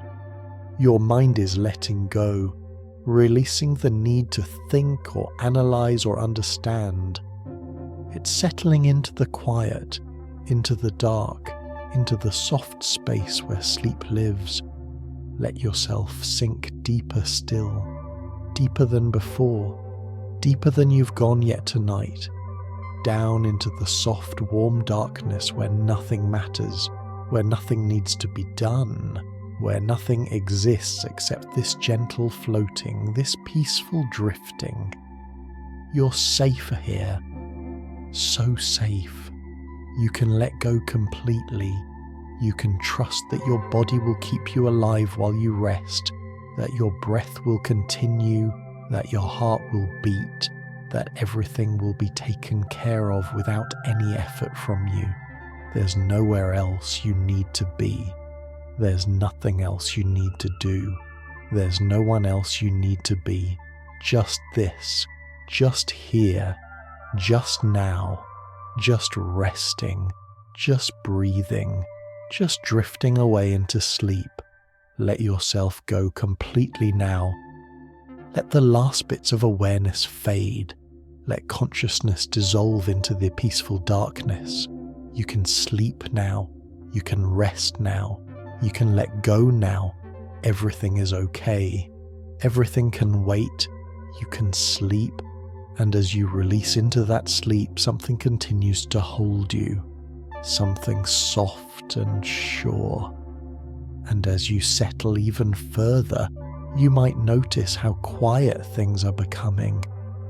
The thoughts that were racing earlier are slowing now, like a river that's found gentler ground. Your breath is deepening on its own, without any effort from you. Your body is releasing tension you didn't even know you were holding. This is what safety feels like in the body. This gradual softening, this gentle unwinding. You don't need to make it happen. It's happening on its own, the way sleep approaches naturally when you stop resisting it. Let your jaw relax. Let your tongue rest soft in your mouth. Let your eyes grow heavy behind your closed lids. There's nowhere else you need to be. The boundary between waking and sleeping is becoming blurred now, like watercolors bleeding into each other on wet paper. You're not quite awake anymore, not quite asleep yet, just floating in that in-between space where everything is soft and dark and peaceful. Your awareness is fading, becoming less defined, less focused, more diffuse. You might not even be sure if you're still hearing these words or just dreaming them. It doesn't matter. What matters is this gentle descent, this soft sinking, this gradual dissolving into sleep. Your body knows what to do from here. It knows how to let go completely, how to surrender into the deep restoration of sleep. You don't need to guide it or help it or do anything at all. Just let it happen. Just let yourself slip away like a boat drifting from shore, untethered and free, floating out into the vast, dark, peaceful ocean of sleep. Nothing can harm you here. Nothing can reach you here. You're completely safe, completely held, completely at peace. The surface beneath you is holding all your weight. You don't have to hold yourself up anymore. You don't have to hold anything. Your whole body can be heavy, can be loose, can be completely abandoned to rest. From the top of your head to the tips of your toes, everything is letting go. Everything is softening. Everything is dissolving into sleep. Your face is peaceful. Your neck is soft. Your shoulders are dropped. Your arms are like water. Your chest rises and falls, rises and falls. Your belly is soft. Your back is sinking. Your legs are heavy. Your feet are released. Everything is at rest. Let yourself drift now, deeper and deeper. Let the darkness embrace you. Let the silence hold you. Let sleep take you wherever it needs to take you. You're safe. You're held. You can let go completely. There's nothing to fear, nothing to worry about, nothing to hold on to. Just this soft, warm, dark, peaceful sleep. Just breathing, just resting, just sleeping. Deeper and deeper, softer and softer, quieter and quieter. Into sleep, into peace, into rest. Let go now. Let go completely. Sleep. Your exhaustion carries wisdom. It knows that you've been running too long, holding too much, surviving too hard. And it's asking you gently to finally rest. Not the surface rest of a quick nap, but the deep rest of genuine surrender. The kind that only comes when you trust that you're safe enough to stop vigilance for a while. Your body knows how to do this. It remembers how to sleep deeply, how to restore itself, how to heal in the quiet hours. All you have to do is allow it. All you have to do is keep breathing, keep softening, keep letting yourself sink deeper into this darkness, this quiet, this peace. The night is holding you. The silence is a gift. This rest you're entering now is different from ordinary sleep. It's deeper, more complete, more healing. Because you're not just resting your body, you're resting everything. All the vigilance, all the strength, all the carrying, all the managing, all the trying, all of it can rest now. Your nervous system can finally downshift from its constant state of alert. Your muscles can release years of held tension.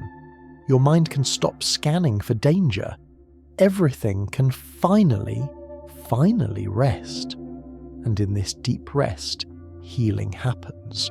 Not the kind of healing you can force or schedule or work at, but the kind that happens naturally when your body and mind are given space to restore themselves. Your nervous system begins to recalibrate.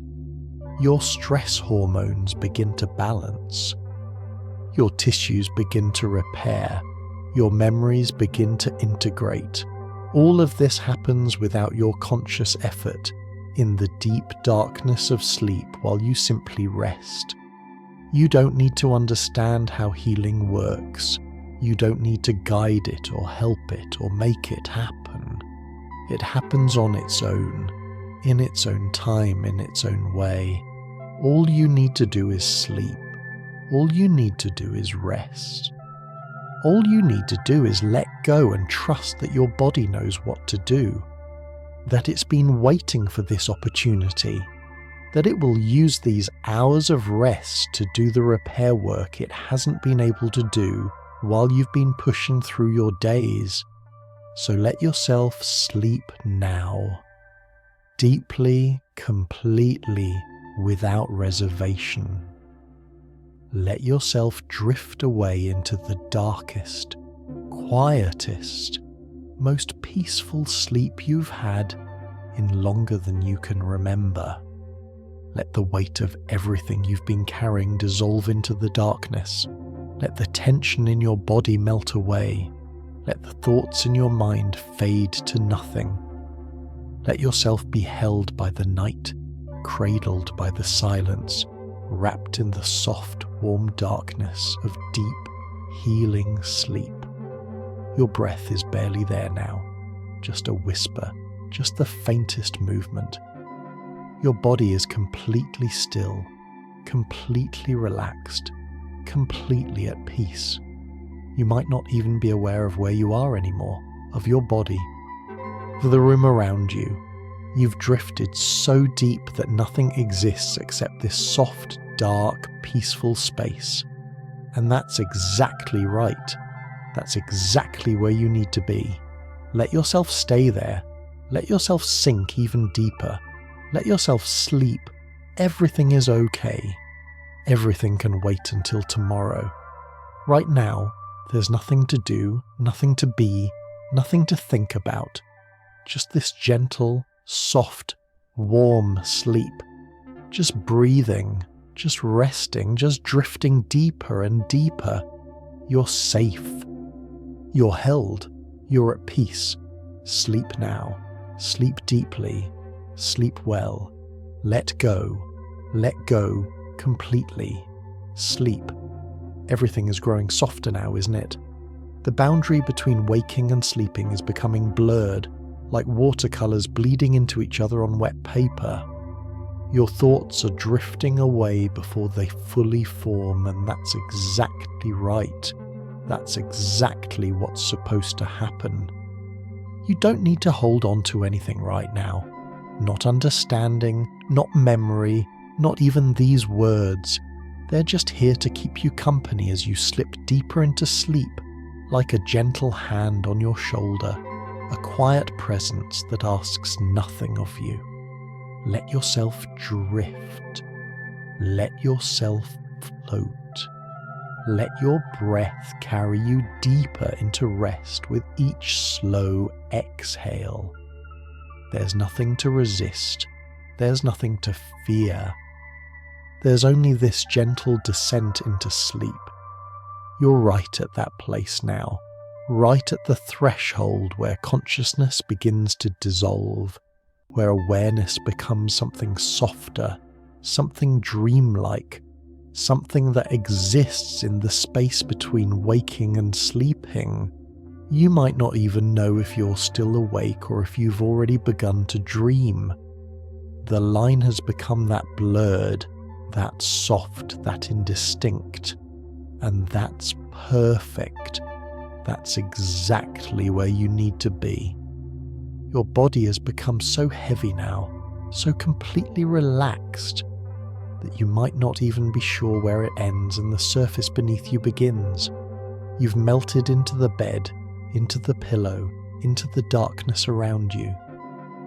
There's no separation anymore, no boundary, just this soft merging, this gentle dissolving. Your face is completely smooth, peaceful, like still water. Your breath is barely perceptible, just the faintest whisper of air.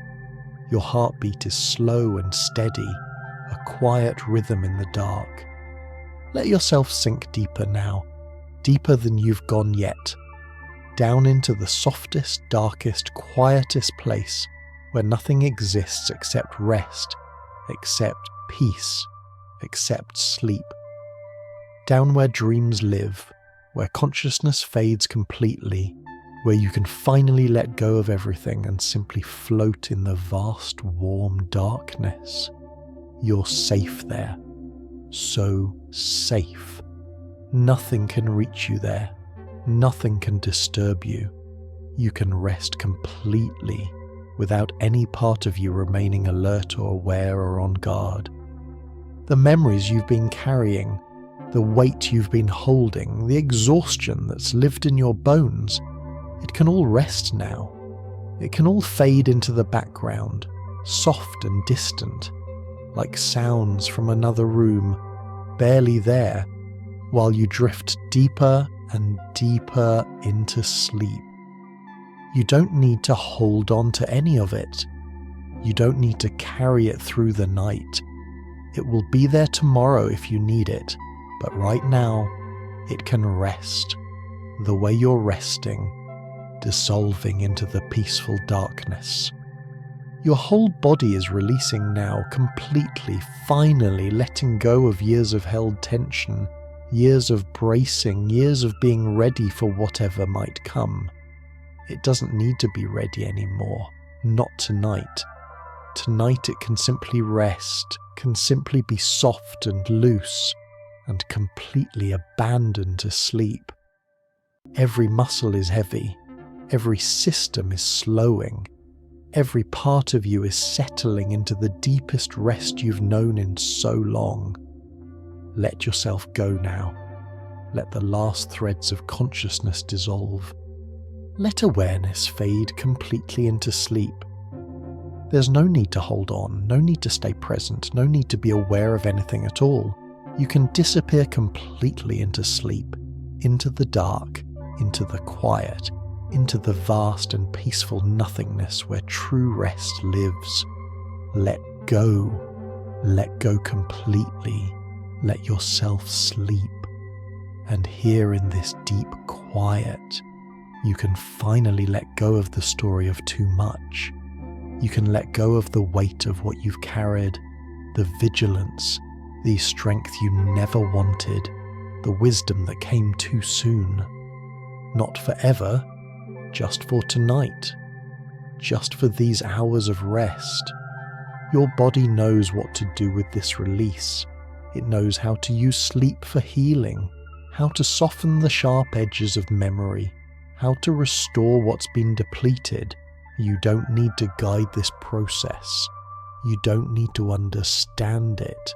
You can simply surrender to it, the way you might surrender to warm water, letting it hold you, letting it soothe you, letting it carry you into the deepest rest you've had in longer than you can remember. Everything you've been through, everything that's shaped you, everything that's left its mark, it can rest now. It can fade into the background while you sleep, while you heal, while you restore what's been used up by years of going through too much. Your nervous system can finally calm. Your muscles can finally release. Your mind can finally stop trying to make sense of it all. Everything can rest. Everything can soften. Everything can dissolve into this peaceful darkness. You're not abandoning your experiences by resting. You're not forgetting what you've learned or losing who you've become. You're simply giving yourself space to exist without the weight, just for tonight, just for these hours, and in that space, in that lightness, healing happens in ways you don't need to understand or control. Your body knows, your mind knows. The deep wisdom of your being knows what needs to happen while you sleep, and it will take care of everything while you simply rest. Let yourself trust that. Let yourself believe that you can let go completely, and you'll still be okay. You'll still be you. You'll still be whole. You don't have to hold yourself together through the night. Sleep will do that for you. Rest will do that for you. The darkness will hold you safely while you finally let go of having to be so strong, so vigilant, so ready for whatever comes next. Your breath is so soft now, so gentle, like the whisper of wind through distant trees. Your body is completely still, completely at peace, completely abandoned to rest. Your mind has grown quiet, so quiet, like a lake at dawn, smooth and undisturbed. Everything is settling, everything is calming, everything is dissolving into the soft, warm darkness of deep, deep sleep. There's nothing left to do, nothing left to figure out, nothing left to carry. Just this breathing, just this resting, just this gentle dissolving into sleep. Let yourself go completely now. Let the last bits of awareness fade away like morning mist disappearing in sunlight. Let consciousness dissolve entirely into the peaceful darkness. You can sleep now. You can rest now. You can let go now. Everything is okay. Everything is safe. Everything can wait until morning. Sleep now. Sleep deeply. Sleep peacefully. Let go. Let go completely. Drift away into the soft, warm darkness, into rest, into peace, into the deepest, most healing sleep you've known. You're safe. You're held. You can rest completely. Sleep now. Just sleep. Your breath has found its rhythm now, slow and steady, like waves on a quiet shore. In and out, each breath taking you deeper, each exhale releasing a little more of what you've been holding. Your heartbeat is calm, your muscles are heavy, your mind is finally growing still. This is the peace you've been seeking, not the peace of having solved everything, but the peace of simply being held by this moment, by this darkness, by this exquisite surrender to sleep. There's nothing left to do, nothing left to figure out, nothing left to be except exactly what you are right now. A person who has been through too much, finally allowing themselves to rest. Every part of you is surrendering now, releasing, letting go. Your face is peaceful. Your neck is soft. Your shoulders have dropped completely, melted down into rest. Your arms are like water, flowing down, no resistance anywhere. Your chest is open and easy, rising and falling with each gentle breath. Your belly is soft as clouds, just breathing itself. Your back is sinking, held by what's beneath you. Your hips are heavy. Your legs feel so heavy now, like stone sinking deeper and deeper into rest. Your feet are completely forgotten, released into the darkness. Your whole body is dissolving into sleep, and as you rest here in this deepest place, you might notice how everything else is dissolving too. The weight you've been carrying, it's fading now, becoming lighter, less solid, less present.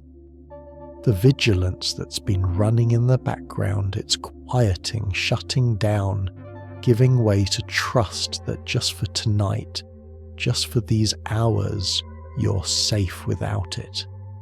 The exhaustion that's lived in your bones, it's being held by something larger than yourself, held by the darkness, held by the silence, held by this moment that asks nothing of you except to rest. You are worthy of rest. You are deserving of peace. You are allowed to let go, to stop thinking, and simply drift into sleep. You've earned this. You've more than earned this. And now, finally, you can receive it. You can let yourself be soft. You can let yourself be vulnerable. You can let yourself disappear completely into sleep without any fear, without any reservation, without any part of you staying alert or on guard. The night is holding you. The darkness is cradling you. The silence is wrapping around you like the softest blanket. And in this holding, in this cradling, in this gentle embrace, you can finally let go of everything. Let go of the weight, let go of the wisdom, let go of the exhaustion, let go of the story. Let go of who you've had to be and simply rest in who you are beneath all of that, which is simply human, beautifully and complicatedly human, deserving of rest, deserving of peace, deserving of this gentle, soft, deep sleep. Let yourself sleep now, deeply, completely, without any reservation. Let yourself drift away into the vast, warm darkness. Let yourself float in the peaceful nothing where sleep lives. Let yourself rest in the deepest way you know how, trusting that you're safe, trusting that you're held, trusting that everything will be okay. You can sleep now. You can rest now. You can let go now. Sleep deeply. Sleep peacefully. Sleep well. You're safe here. You're held. You're exactly where you need to be, and sleep is here now, welcoming you, wrapping around you like the softest blanket, carrying you gently into the deep, dreamless peace you've been seeking. Let go now. Let go completely. Let yourself sleep. Sleep deeply. Sleep peacefully. Sleep well. You can rest now. You can finally rest. Sleep. And so you've travelled through this landscape tonight, through the quiet territory of your own patterns, your own complexity, your own too muchness. You've looked at the ways your mind works, the ways your body holds memory, the ways your heart has been both broken and beautifully resilient. And through it all, you've begun to see that you're not broken. You're not doing anything wrong. You're not failing at healing or taking too long or carrying things you should have put down by now. You're human, beautifully and complicatedly human, shaped by experiences you never chose, doing the best you can with a nervous system that was wired by survival. You don't have to figure anything out before you sleep. You don't have to resolve anything or understand anything or fix anything. You can let yourself be uncertain, be in process, be exactly where you are. Tomorrow is another day for thinking, for understanding, for working on things if you want to. But tonight is for rest. Tonight is for letting everything soften and settle. Tonight is for trusting that you can stop holding yourself together and you won't fall apart. You'll simply rest, and that rest will do more for you than any amount of thinking or trying ever could. Let yourself soften now one last time. Let the muscles in your face relax completely.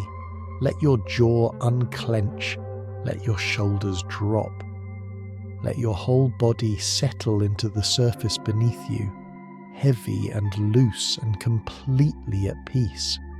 You've been holding yourself up for so long. You've been trying so hard. You've been carrying so much. And tonight, you can finally set it all down. You can finally rest. You are worthy of rest. You are deserving of peace. You're allowed to let go, to stop thinking, to stop trying, to simply drift into sleep. You're safe here. You're held by this moment, held by this darkness, held by the simple fact that you're breathing. And that's enough.